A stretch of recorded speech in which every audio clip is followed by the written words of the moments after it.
आप देख रहे हैं भारत 47 न्यूज। आज कोर्ट में पहली बात तो फर्स्ट रिमांड में सेक्शन बढ़ाने की बात की गई थी। 109 जो ऐड करने जा रहे थे पुलिस ने वो आज ऐड नहीं किया है। बाकी उन्होंने जो इन्वेस्टिगेशन का जो प्रोग्रेस बताया है, जो मेरे ख्याल से जो लास्ट टाइम जो रीजन लिए वही सेम रीजन आज ही लिए गए हैं। ऑलरेडी उन्होंने जो वेपन है वो रिकवर कर लिया गया है और उनके जो क्लोथ्स है वो भी रिकवर कर लिए गए और जो फॉरेंसिक को जो भेजना चाहिए था उनको उन्होंने वो सारी चीजें सेंड कर दी है। लेकिन जो इन्वेस्टिगेशन के पॉइंट ऑफ व्यू से जो पुलिस कस्टडी मिलनी चाहिए थी, आज कोई सफिशिएंट रीजन नहीं था पुलिस कस्टडी मिलने के लिए, क्योंकि ऑलरेडी मैंने एक पॉइंट रेज किया है कि weapon recovery accused की presence is not required because if custody is when required when the accused need to be shown something, but already the investigation has been done by the police officer. Just because of the hype, the matter is so hype, it has been taken into the consideration by the court and it has given the 5 days police custody. Sir, सुनावणीच्या दरम्यान आहे ते boot आणि SIM कार्डचा शोध घेण्यासाठी देखील police कोठडीवरती मागण्यात आलेली आहे।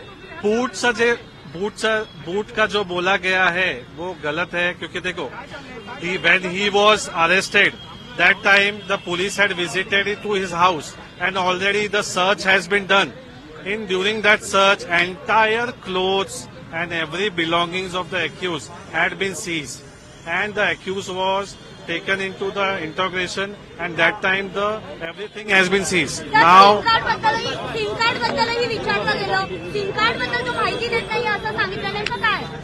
ते चुकीचं आहे। सिम कार्डची माहिती तो कसं काय देणार? त्याचे ऑलरेडी जे सिम कार्डची माहिती आहे त्यांना जे ऍप्लिकेशन देऊ, जो नेटवर्क तो यूज करतोय त्याच्या नेटवर्क तू सीडीआर वगैरे काढलं तर त्यांना माहित पडते। त्याच्यासाठी आरोपीची कस्टडीची का गरज है? दो चीजें बताइए, फेशियल रिकग्निशन को लेकर सरकारी पक्ष की तरफ से क्या दलील दी गई? सरकारी पक्ष की दलील बताइए। सरकारी पक्ष की दलील ऐसे दी गई है कि आज उनको कुछ इन्वेस्टिगेशन जो नाइफ कहाँ से लाया है और फॉरेंसिक में उनको भेजना और उनको और जो उसके कोई साथीदार है या नहीं है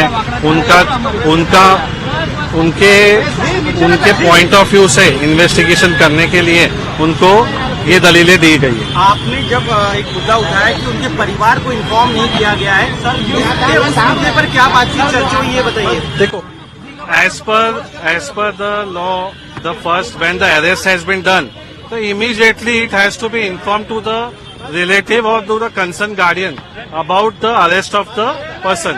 But in this case, they had not informed anyone.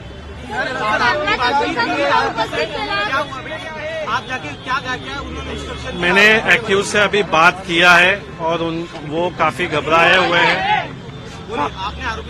आरोपी से बात की है, वो काफी घबराए हुए हैं और उनको सारा प्रोसीजर समझाया गया है और उनको जो चीजें बतानी थी उन्होंने बोला है कि मैंने ऐसा कुछ किया नहीं है, मैं वो नहीं हूँ, जो फुटेज वाला जो बंदा है वो मैं नहीं हूँ, मुझे फंसाया जा रहा है। पूरा घटनाक्रम आपको लगता है? सर, ये पूरा घटनाक्रम आपको स्क्रिप्टेड लगता है क्या? पूरा घटनाक्रम देखो, अभी इन्वेस्टिगेशन में ऐसा कोई भी प्राइमा फेसी कॉन्क्रीट एविडेंस दिया नहीं गया है कि उसमें पता चलता है कि एक्यूज ने ये ऑफेन्स किया। मराठीमध्ये काय नक्की युक्तिवाद आहे तो आज पार पडलेला आहे। आज काय युक्तिवाद आहे तो पार पडलेला आहे। काय युक्तिवाद मराठीमध्ये काय युक्तिवाद आहे तो पार पडलेला आहे? पहिला फेस रिकग्निशन से आपके मीडिया से ही आया हुआ था।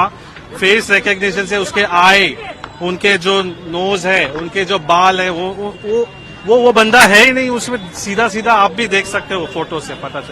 आप देख रहे हैं भारत 47 न्यूज।